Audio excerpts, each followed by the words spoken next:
Hello, hello, and welcome to the Color Whisperer Show. Now, if you've been watching for a while, you know I've been having issues with lighting. And look, today we have amazing lighting. I can't tell you why. I really wish I could. I guess Mr. Sun likes me today. But I'm super excited that we have this beautiful lighting and you can actually see like real colors. So, anyway, I love my little sofa back there and the birds and then that picture. I fell in love with that picture years ago. And it's so beautiful. So, what are we going to talk about today? We're going to talk about cleaning. So, the last episode, we had Cheryl on, and she was talking about eating the rainbow of food, which is so important. There's so many different nutrients in the different foods, and we get lazy and we go buy the same stuff, and it's microwave it, or you go buy takeout, and or we buy just a box that you just kind of add water and stir or something, and there's so much crap in it. I remember my mother always used to make her own macaroni and cheese. I didn't know what the blue box was until I was about 13, 14 years old, and I went babysitting, and the mom puts this thing to, oh, we're gonna make macaroni and cheese for the kids. No problem. Then she gives me this blue box, and I'm putting it together, and I'm like, this is disgusting. I wouldn't feed my kids this for nothing. And I'm like, this isn't real macaroni and cheese. I mean, we get very territorial over mother's favorite recipes, but I was like, this is not macaroni and cheese. So that was my first introduction to it. And I think I may have taken one bite and went, yeah, no. My mom does it way better. My mom sometimes would, to spice things up, she'd put rich crackers in it. And I like that because it was richer than the saltines. And yeah, anyway, little trip down memory lane. So, so anyway, we're going to talk about cleaning. And we're talking about cleaning our body and cleaning our homes. And so about 2 months ago, I went on this program as a diet. But ultimately, there's no diet that really works, because once you start going back and eating all the crap again, you're going to gain the weight. And it's been really interesting. I mean, I knew how much crap was in our food. And I kind of like, well, I'm going to do my best. And I really wasn't, what's the favorite? I didn't make a decision to stay to it. So I'm like, this course has been, a gradual process, learning different elements and what taking different foods out at different times so you can figure out what foods are actually causing problems. And it's been fascinating to me to see how much I feel different because I'm literally cleaning my body out.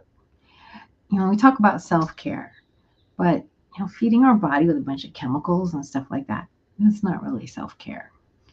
And it takes more time, yes. And it means you have to cook, yes. But honestly, I feel so much better. And it was very interesting because about a week ago, there was a series of things, and I realized I was doing it wrong. I'm like, okay, screw it. So my favorite ice cream place had caramel pumpkin ice cream. Does it get any better than that? And they only have it they change flavors every month. So I was like, okay, I'm on this diet. I can't have it. I'm buying a carton. And they're just little cartons, right? And so I said, well, when I get done, that's going to be my reward. Well, I took my reward a little bit early because I was like, I've already screwed up. What the heck? And so I did. And all the next day, I was angry, like really angry. I'm not about anything, just really angry. And this is, relatively clean ice cream. They don't put a lot of chemicals in it. They use as many natural ingredients as they can. And, I mean, there's, there's limitations to, like they use milk, obviously. Well, is it not homogenized milk? I mean, all this stuff. I mean, you can go way down the rabbit hole, right? But they're not filling it with chemicals. You go to some other places and, they're putting really ugly chemicals. Some of them have antifreeze in them. I mean, some ice cream I've had, and I'm just like, oh, you take one bite and all you can taste is the chemicals. And it's like, yeah, I don't even want this. So anyway, I was really fascinated because I was like, I do not feel good. And, okay, it was over a couple of days, but I ate the whole carton. A little carton, but I ate the whole carton. And I was like, this is not good. And I love ice cream. I don't want to not eat ice cream. So I'm going to have to. At one time, I was the queen of cream. I made all my own ice cream. So I'm going to have to find a way to make it healthy because I love ice cream. But I have to figure out if it was the dairy or the sugar that was the problem. So the same place has dairy-free ice cream. So I have to see if that has the same issue. So anyway, our bodies are such optimum things if we treat them right. And this is our physical home, right? Our body home is this. This is our home. But our physical home, our house home, has the same problem. So I've talked to you a little bit, like after my dad died, a bunch of stuff came in my house. Oh my goodness. And like we had to clear his house out within a month. It was a lot. And just like I didn't know what to do with it. It just sat in the living room. I couldn't look at it. I couldn't go through it. It was just, there's too many memories, too much painful. And it sat there for months. And then I'd get mad at myself. Like, why are you living with this mess? You know better. You know how to fix it. I'd yell at myself. And then I'd look at the mess. I'd feel even worse because I knew I didn't have it in me to face the mess. And occasionally I'm like, oh, I'm going to go do it. I'm strong. I can do this. And I might do a box. But that was it. And finally, I got somebody who was a organizer. And I said, I need help. And we were going through this stuff. And she's like, Jeanette, you don't need help. You know what you're doing? I'm like, yeah, I do. Because with you here, I have the strength to do this. Without you here, this might as well be Mount Everest in my living room. Because I get wrapped up in the memories. But having somebody else there who can sit there and say, it's a baseball bat. What are you doing with a baseball bat? You going to play baseball? No. Okay. We've got a cap that he wore. Okay. Does that mean something to you? No. Yes. Okay. But just her presence created that calm, that strength that I needed in order to go through the pile. And just having company. I had my sister come over once. We got through the in-house stuff, and then that was huge, huge, huge, huge relief. And then we had to do the garage. And I'm like, I got my sister to come over. I'm like, come on, you can help me. And that's what we did. We just cleared out the garage together. And doing it by myself was too much. But having somebody else there to help made all the difference in the world. And it's so important to declutter that. So just like I'm purging my body chemicals, I feel so much better. I can't tell you how many compliments I've got on my hair right now. It's crazy. I need a haircut so bad I can't stand it. It's in my eyes. It's doing crazy things to me. I don't know if people see the weight, but what they do see is that I'm not laden in all these chemicals. And I feel lighter and brighter and so much happier. And it's really amazing. And so, but the same thing happens. What we do with our body also happens in our house. And what I found interesting is like when we don't feel good, we go for sugar, right? We go for the cookies, the cakes, the ice creams, the candies, the pizzas. Well, all these things also make us feel bad. So here we have emotional bad, making us feel physical bad, and then you feel all bad. It's supposed to make you feel better. It doesn't. So it's normal when life gets stressed, messy, crazy, sick. All these elements come into play. And what happens to the house? It gets messy. You know, right now the sofa's clean, but I was doing a bunch of paperwork a couple days ago. I had 6 different piles over there and piles on the floor organizing all the paperwork. So it was an organized mess. But I got through it, right? I got through it and now I have a nice clean sofa. So it's okay to make a mess sometimes to clean it up. But sometimes it's hard to see through the mess. And it's really hard to even tackle one thing. You know, I've had times when I just had my inbox and it's full of paper. I'm like, I can't look at it.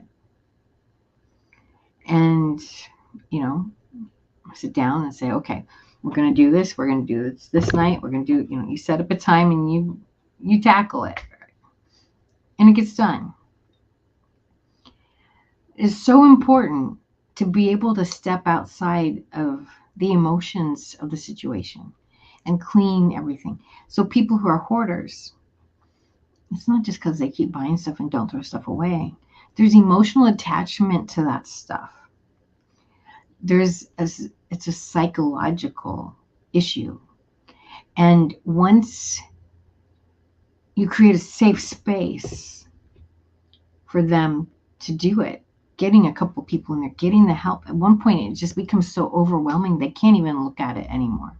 It's like, well, you know, they're feeling like they're climbing Mount Everest and I'm never going to get to the top. So why should I bother trying? And then Mount Everest just gets taller and taller and taller. We all have our own Mount Everest, whatever that may be. Now, some people, one glass, one dish on the counter is Mount Everest. Some people, you know, my sister, oh my God, I'd go over there sometimes. I swear, it was like something out of a Dr. Seuss book. She had the dishes 3 feet high stacked in the sink. I'm like, that would have been my Mount Everest. I'm like, where do you even begin there? How do you wash those dishes? Because they're so high, you can't get to the faucet. But that was okay for her. And so you have to know where your limit is, and you also have to know when to bring help in. And it's good sometimes to just move some accessories around. I got these really cool charger plates. They're so pretty. I was going to bring one in here. I forgot. Anyway, so charger plates can take the place. They're a little bit bigger than your regular plate, and it kind of creates a double plate. And you're not really supposed to eat off them. What they are is instead of a placemat or instead of a tablecloth, you put the charger plate underneath there, underneath your regular plate, and that protects the table from the heat from your food. And I found these really pretty orange ones, bright orange. They look kind of like flowers, like jagged edges, and it's lots of texture. And oh, it's so me, it's not funny. And I have these plates that I put on top of them. Actually, they go with all my plates. I have several different types of plates, and they go with all my plates. So I was playing with that. And one of the things I like to do is I collect teapots. And so I'm always moving the teapots around. So right now it's autumn. So I've got some autumn teapots. So I pulled those out and they got center stage, and I put some of my summer ones away. And It's an easy refresh. And it's a great way to tell your house you care about it. Now, maybe you've got autumn, some people have accessories for every season, and door stops, or maybe you've got some pumpkins you bring out this time of year. Um, Play with that. It refreshes the house, and it doesn't take a lot of time, energy, or anything. But it's a little bit of, hey, house, I love you. And it gives you a little bit of I love you too, because you're looking at something different. It's a little bit of change, and it's that refresh. And we all need that refresh. So, go out and find some charger plates, and get something really fun. Leave them on your table all the time and set it up like it's ready to have a dinner. A lot of people don't even use their dining table anymore. It becomes a catch-all. And what's the mess do? The mess clogs your brain up here. Whenever you see that mess, you're like, oh, I can't face that. Oh, I don't want to do that. No. So have it set for dinner. Do you want to have more people coming over and entertaining them? Like, nobody really does that anymore. Like, let's go out to eat. Let's meet at this restaurant. Let's meet at that restaurant. Restaurant's nice, but there's still something wonderful about having people over for dinner. So set your table up like you're having people over for dinner. And then you're not going to get the mess piled up on there. My mother had polio when she was little, and she was constantly changing the house around, trying different things to affect our behavior. So if your dining table becomes a catch-all, have it set. Don't have to put plates on it. Well, in my house there's cats, so I wouldn't want the plates on it, because then the cats would get on the plates and I'd have to wash the plates, and that kind of defeats the purpose. But having the charger plates on there, it's very pretty, and it makes me actually want to sit at the dining table. So there's ways to play with your own mind to make the house feel more hospitable, welcoming. You think about going to a hotel. What do you feel when you walk in that hotel? When you walk in a hotel room, a good hotel, you'll get the sense of, right? A sense of peace, a sense of rest. And there is a sense of, wow, I'm on vacation. Well, hopefully you're on vacation. You might be on a business trip. But ideally, you're looking around this room and going, this is a place for me to rest. And there's a lot of tools that do that. Some places they'll turn the covers down. B&Bs, they really want to be homey, right? So they'll turn the covers down. They might put a chocolate on your pillow. Little details. How much does a Hershey's Kiss cost? Like nothing, right? But they put, or a little, Ghirardelli's chocolate, a little baggie. It doesn't cost that much, but it makes you feel special. So what makes you feel special in your house? Maybe it's time to go out and buy those beautiful glasses or some chargers. I got 6 chargers for $20. I'm so excited. I mean, it's so simple. It's so simple, but I'm so excited because it's totally changing how my table looks, and it goes with all my dishes, so I can sit there and play with them, and create different tablescapes, and I can just have fun with it. So have fun with your decor, and go out and get something that makes you feel good, that makes your house feel pretty to you. Because as your house gets cleaner, it's also going to affect you.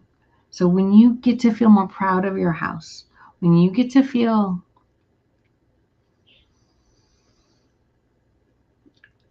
when you've got rid of that mess, and when there's a place for everything, like your brain doesn't get as crowded, because that's one of the first signs of stress.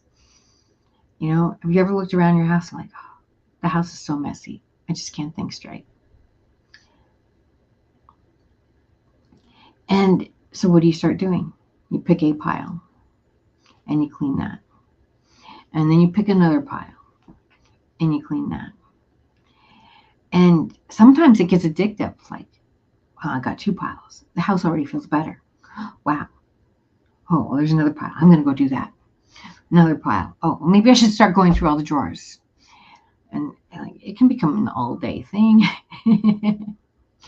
And other times it's just really hard. It's like, okay, well, I'm going to go through one drawer today. Just one drawer. That's my goal. Okay. That's my thing. It's interesting that you chose to have this conversation today, and I'm going to tell you why it's interesting that you chose to have this conversation today. Because while I was getting to go to work, I was actually listening to you, and all along those lines, because that's what I do sometimes, is I listen as I'm getting prepared and everything. But as you know, my dad recently had heart surgery, and he's been staying in the rehab center. And on one of the visits to the rehab center, and he will be released on this Sunday to go back to home and continue his road to recovery.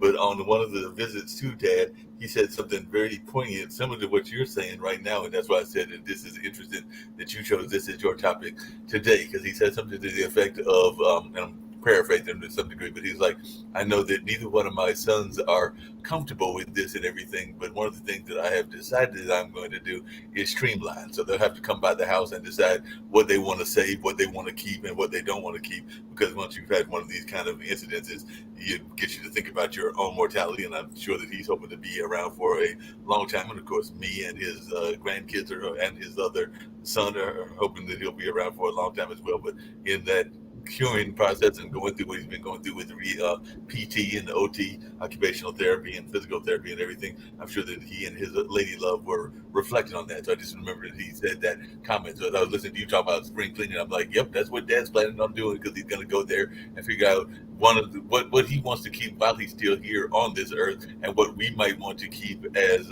keepsakes or as things that we want to inherit should he leave this earth at any time or anything along those lines. And he wants us to go through that process with him, because he's basically saying that y'all need to come by and figure out what you want and what you don't want, because some of this stuff is going to the trash can. So everything. So basically, he's saying that if there's a book here that you remembered from your grandmother, or there's a thing that you really like I know that we might be fighting over this. There's a picture of W.E.B. Du Bois, who is a famous civil rights person and everything, and there is a portrait of him, because I think that he knew both my uh, grandma and granddad, so I think both me and Malik might want that, because I know that there were things even when some of the other grandparents left it. I think Malik got one of the cases, like the case that you put your dishes on, the big ones, and all along those lines. I've even seen you have on some of your shows and everything like that. But yeah, he was basically saying that we need to figure out what we wanted him to keep should he not be here anymore. So, like I said, this was maybe like literally 4 or 5 days ago that he had that comment when I was going to one of my visits with him, and then I was listening to your show, and you're talking about cleaning and people figure out what they want to keep and what they don't want to keep, and what they want their descendants to keep and not keep and everything. I was going like, was she in the room? Did she somehow be in the room and I didn't know she was in the room? She's all the way in California. I'm How the did she even whisperer. So a lot of elderly people go through that, and then the kids are like, no, I don't want to talk about it. I don't want to talk about it. And I just had a car accident a few weeks ago, and I could have died. get I'm very fortunate. There were some angels looking after me. I'm still here. All is good. But it really was a very close situation. right? As a matter of, you know, a fraction of a second, I would not be here. And so I did reach out to a few people and say, is there anything you want? I'm going to put a will together. I mean, I have a sort of will together, but I'm like, I need to update it. And so I'm like, and people are like, I don't want to talk about that, Jeanette. You're too young. And I'm like, you know what? Nobody's guaranteed tomorrow. It's the truth. I mean, look at all these people in North Carolina. I mean, they like. A lot of them have perished, I mean, there's a lot. and You they're don't still know finding, the they're next still car finding accident. bodies. You don't know what's going to happen. No, none of us are guaranteed tomorrow. And so I did talk to a few people, and they're like, I can't do that. And I've had people ask me, well, what do you want? And I'm like, I, you know, I kind of blew it off sometimes too, and and and part of it, there's an element like one of my friends. asked me, what do I want? She's got some amazing art in her house. Oh my God, she's got amazing art in her house. And I love it in her house. I don't know what I would do in my house. Right. And she's got some gorgeous pieces of furniture, which I tell you, I would love to have. I don't have any space for it. Right. And so like yes, there's things I want, and then there's an element of people are afraid to ask for what they want, you know, and it just depends on But Jeanette, isn't part of it what I just alluded to that I think Dad was implying that both me and Malik, which is my brother, are of the notion as well? Because I mean, in our heart of hearts, we all know that we are mortal beings and that we all have, as a good friend of mine, Ray Pasco, calls it, a beginning date and an end date. And it's what you're doing in that dash in between is what a lot of people use that quote and everything as to what the meaning of your life is and all along those lines. But that being said, a lot of people, whether not just your own mortality, but definitely the mortality of those around you. If it's out of sight, it's out of mind. So even though Dad just went through this intense heart surgery and everything, and definitely had to think about his own mortality and his own chances of survival and all along those lines. And I think that's what he was alluding to is the notion that a lot of times if you started figuring out what it is that you're going to keep, that means that you have to come to the reality that he might not be there all that time and everything. Even when they did the, I think I mentioned this to you before on a previous show. Even when they did the kind of prep party or the party for him before the surgery and everything, he kind of gave us this notion of, yes, I plan to survive this surgery, but if there are things that we need to get done, we need to get them done sooner versus later because there's no telling how long longer is going to be. Longer could be tomorrow or next week or next year or 10, 15 years from now or 30, 40. so he is in a good place, and I think you guys are in a good place. But I cannot tell you how many people I've seen who will not talk about death, don't want to believe in death.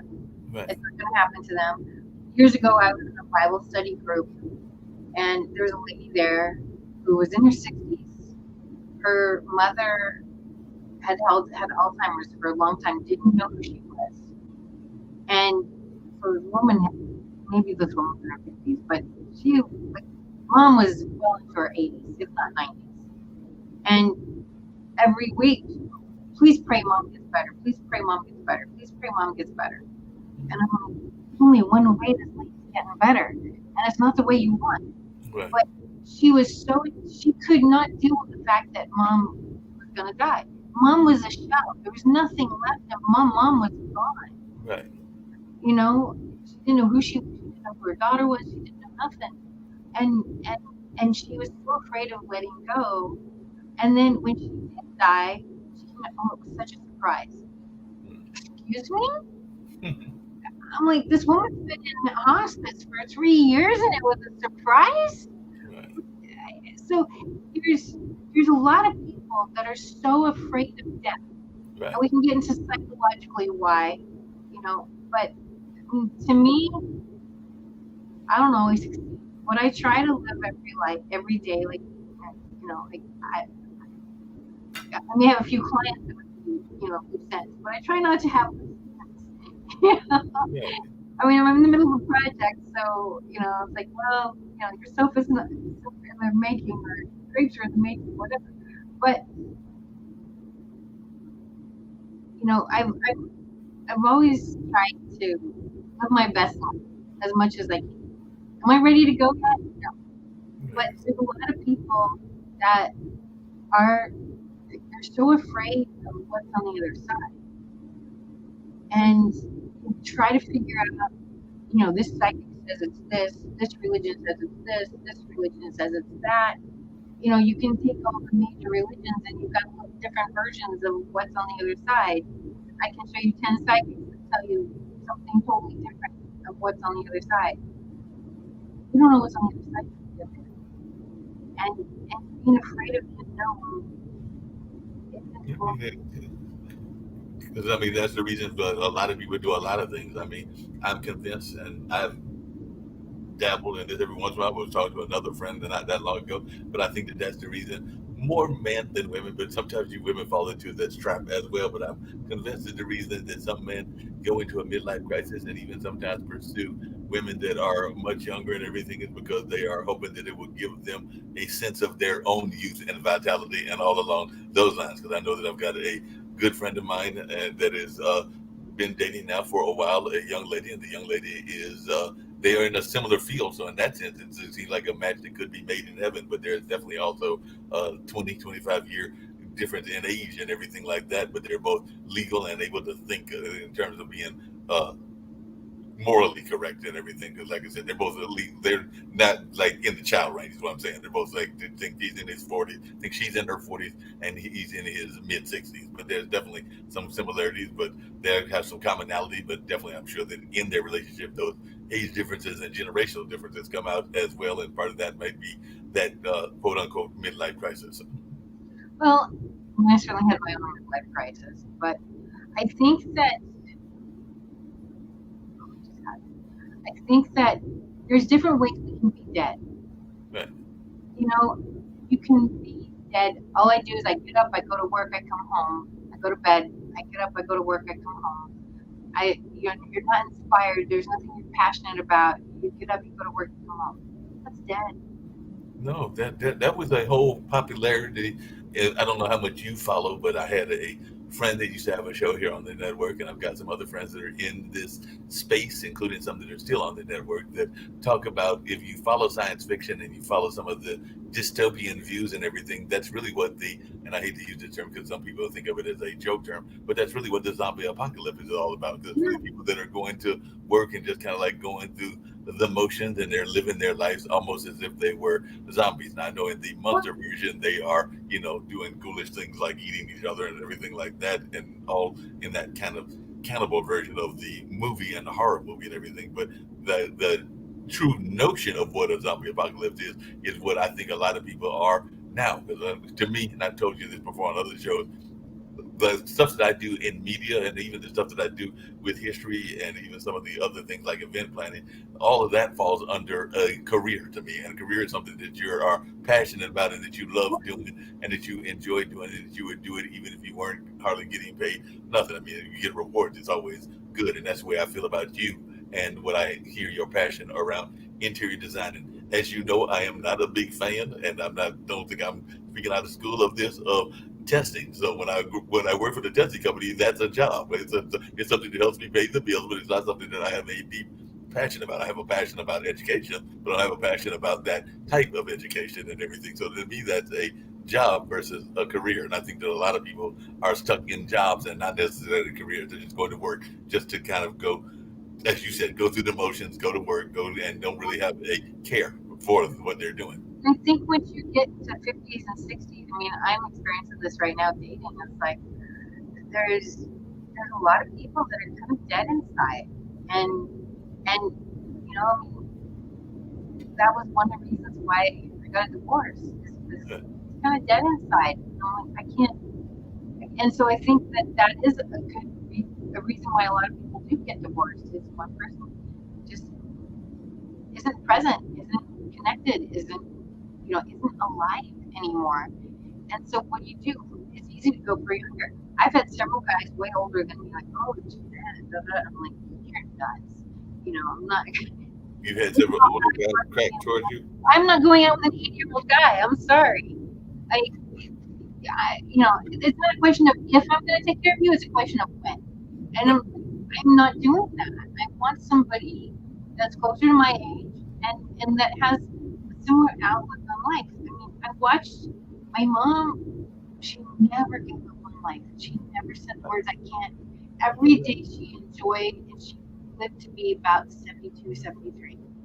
My mother-in-law, she got diabetes when she was like 55, and everything. I can't do this. I can't do this. I can't do this. I can't do this. I can't do this. And she just kind of shut herself in this corner where all she could do was sit and watch TV, and she was miserable for the last 10 years of her life.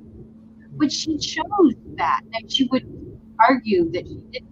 Oh, I didn't choose diabetes. Oh, but didn't you? Because you ate crappy food all your life. But you And, I've and got she didn't want to rectify anything. She still ate crappy food, and and she chose to go into this very dark hole And as a healer, one of the hardest things is to look at somebody and go, I can fix them, but they don't want to be fixed. And that's where she was. She did not want to be. She did not want to get out of this hole. And she was dead way before she was dead. She was dead inside way before her body died.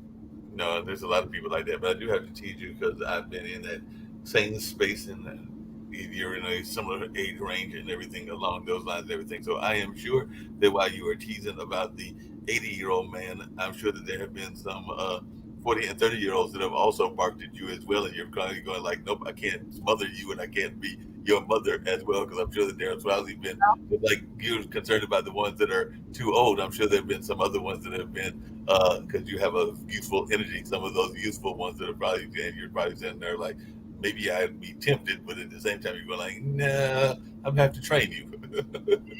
Well, you're right. There haven't been that many offers of that younger than me, but yes, I would feel that way. Yeah, it's like no, they'd have to be really mature. And you know what? No, I don't want to do the training. I don't like, and I think too, and especially with my history of not really being able to have kids, I I would not want to take that away from them.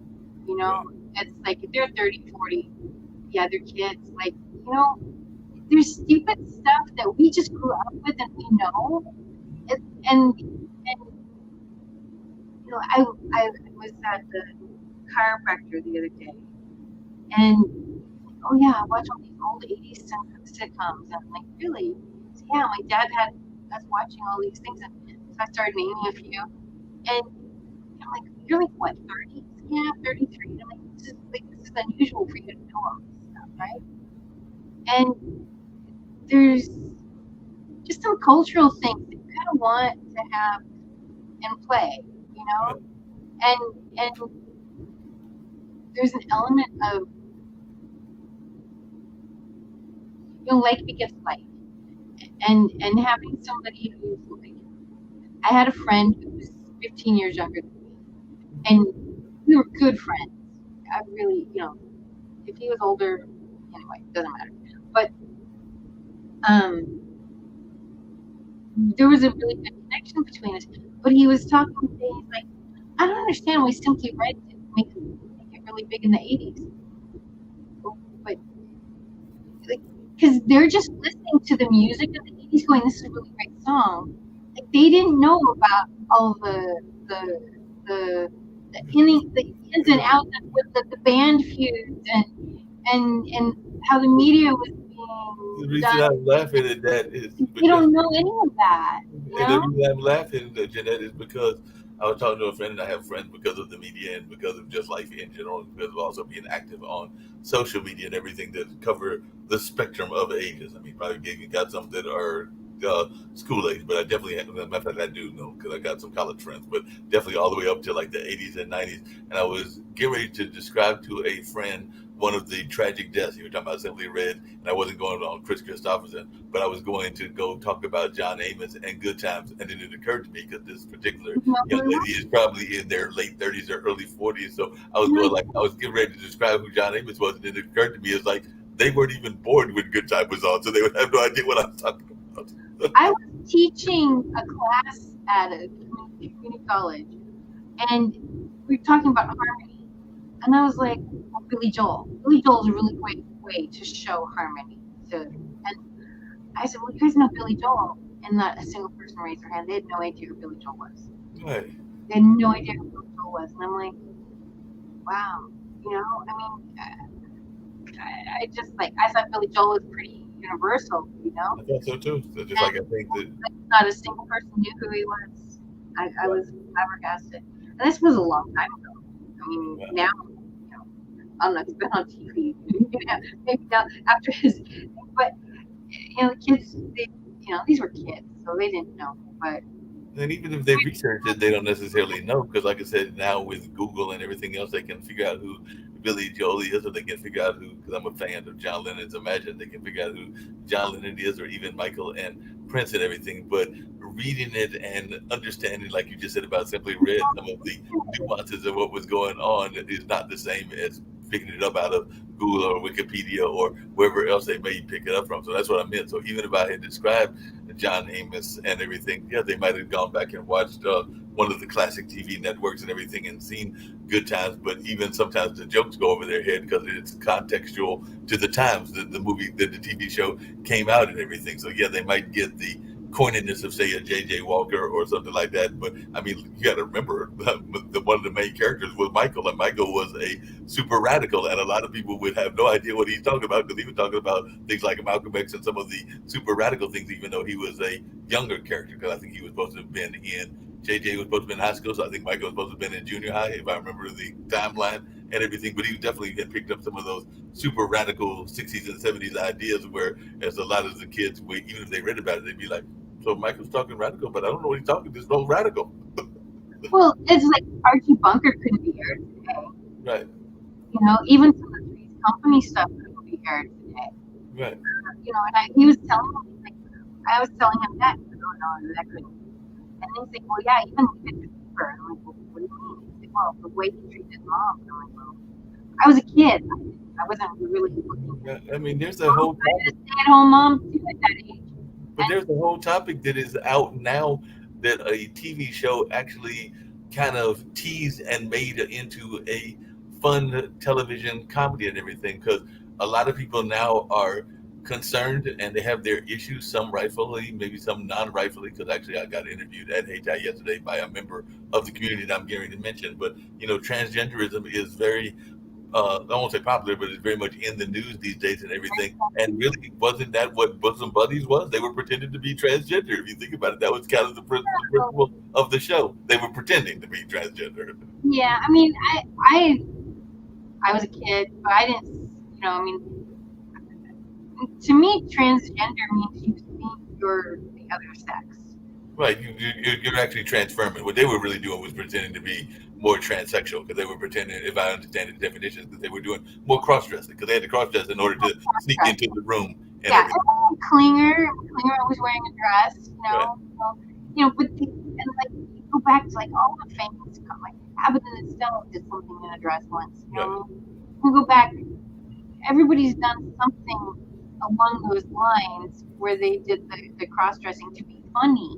Right. Flip Wilson made a whole character about it, Geraldine. Huh?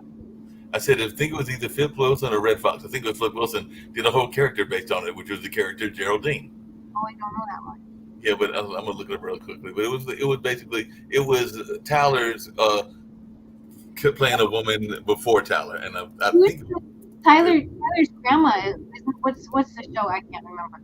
Yeah, it was Flip Wilson. I was correct. It was Flip Wilson. He would dress up as a woman, and the character that he would play in Flip Wilson was a comedian of, say, the 60s or the 70s, and sometimes he would dress up with a wig, and he would pretend to be Geraldine, Geraldine Jones. So there was a Flip Wilson character that he made. It was a fictional character, and it was Tyler's Medea before Medea. Yeah.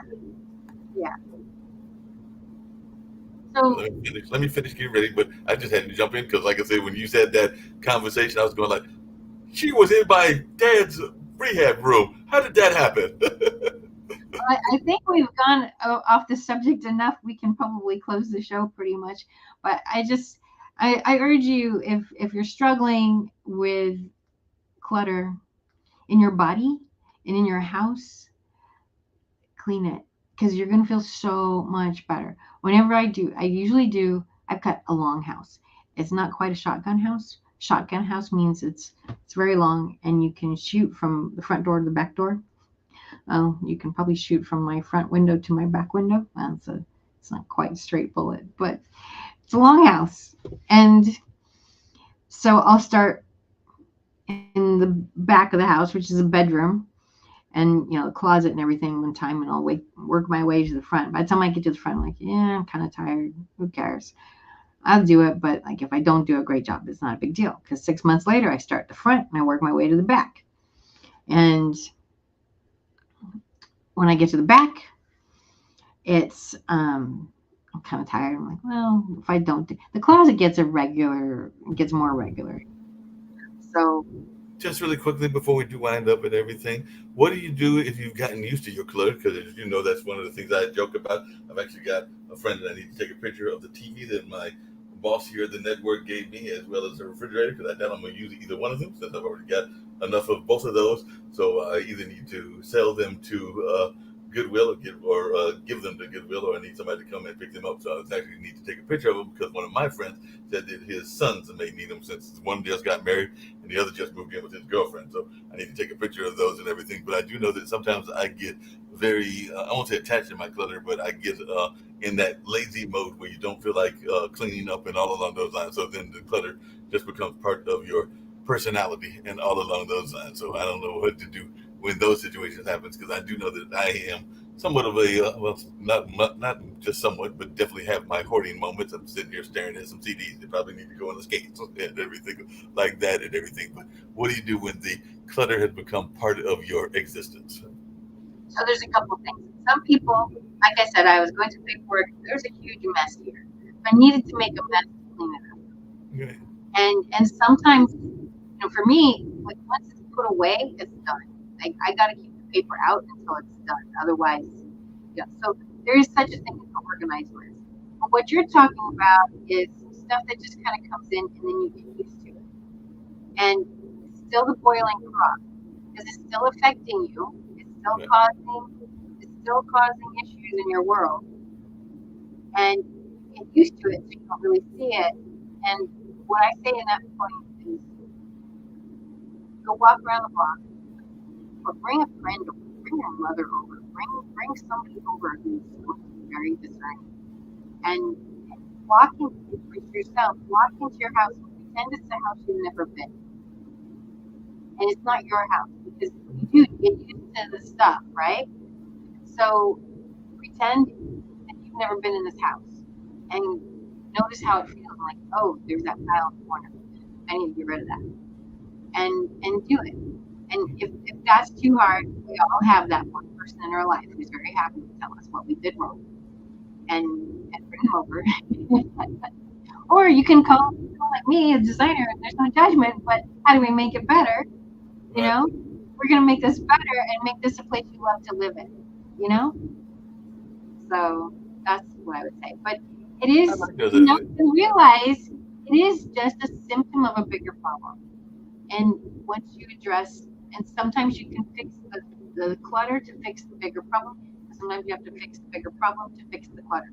And so just know that it's not just because you're lazy. You're not. There's something else going on.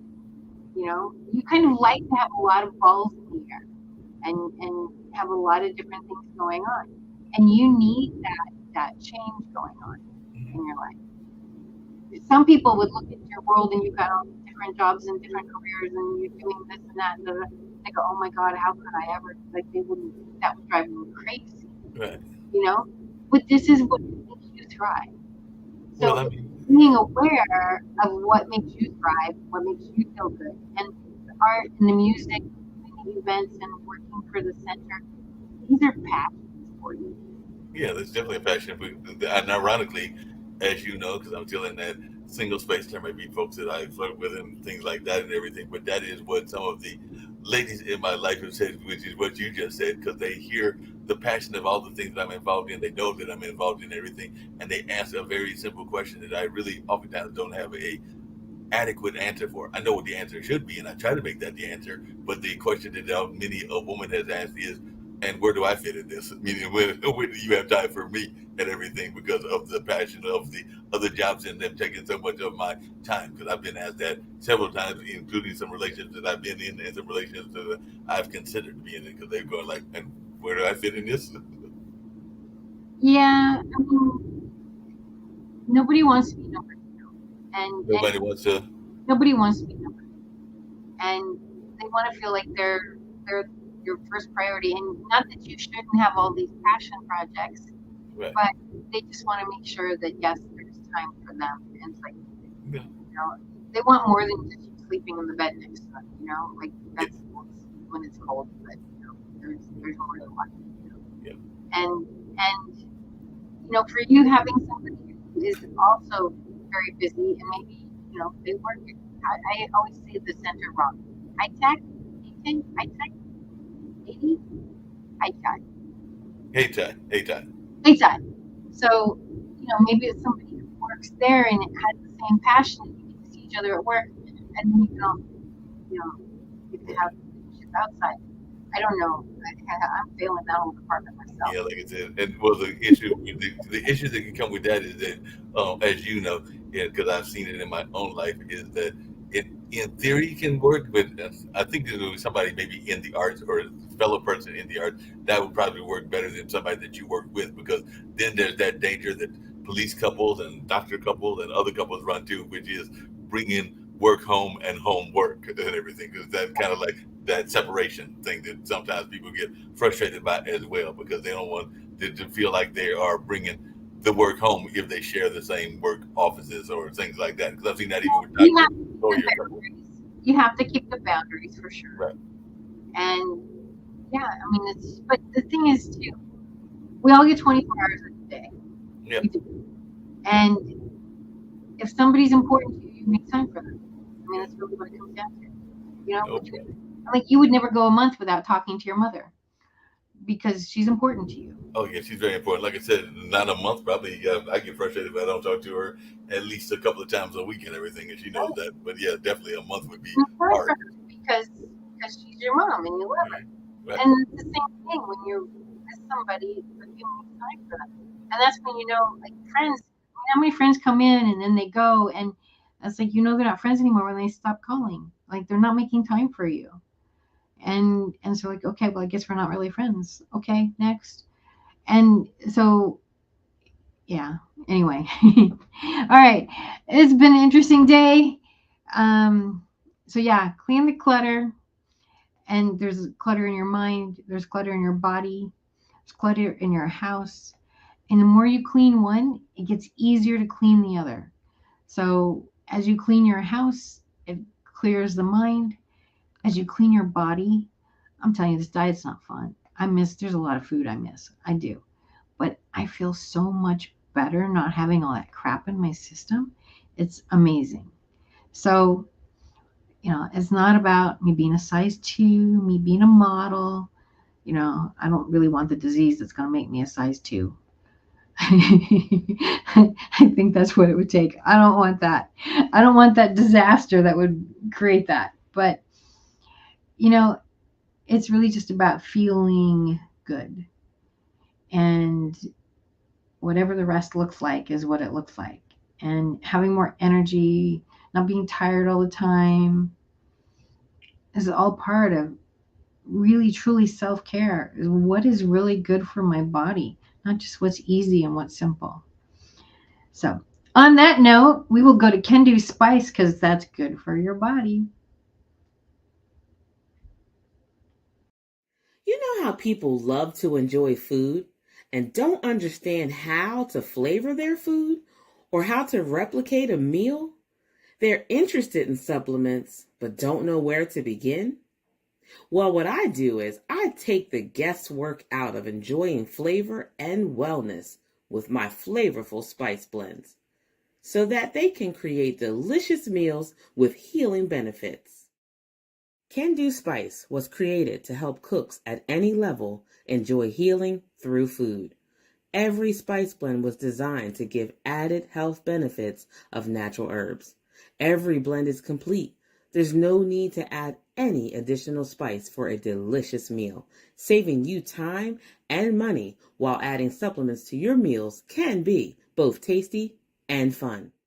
My earliest memories in the kitchen began with my father, Kenny Can Do Bond, so it was fitting that I would name this line after him. I have always looked to natural remedies to supplement the body, and I found myself hiding herbs and minerals in foods for my family. That's when it hit me. Everyone needs Can Do Spice. Everyone should be having this. It's an exclusive brand for cooks at any level who want to create flavorful dishes with healing benefits that can satisfy the body and soul. Add a little spice to your life. Give Can Do Spice a try.